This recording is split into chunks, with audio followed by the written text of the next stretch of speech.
I did some chainsawing the other day, cut this tree down. I wanted to show you what it should actually look like if you do it correctly. What you have is the notch was over here, then I cut it at an angle, left this little hinge, it's called a hinge, in the middle. You can kind of see it here. I go around, and then the tree was actually leaning towards our house, but the way I notched it and the way I cut it, it actually fell back into our yard over there.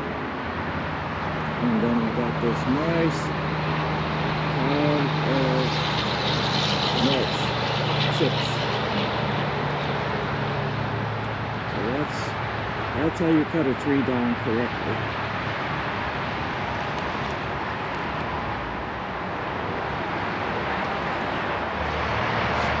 So if you look at it this way, you can actually see how the tree right there is leaning this way. And there's the house. So when the tree fell this way, right towards me.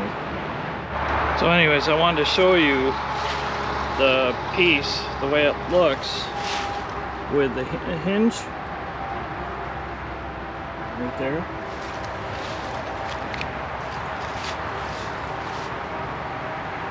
Now go ahead and attach it to the stump and you can see what it looks like.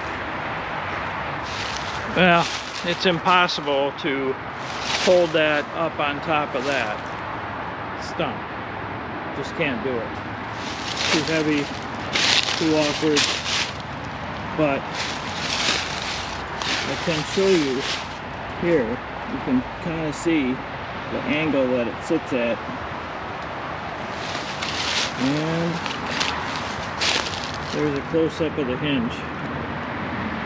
So if you're going to cut a tree down, you cut your notch over here, then you cut at an angle here. You can see what the angle is. But you only cut to about this width. And then the tree, this is the hinge, and the tree will, wherever that hinge is, the tree will just go like this and break off.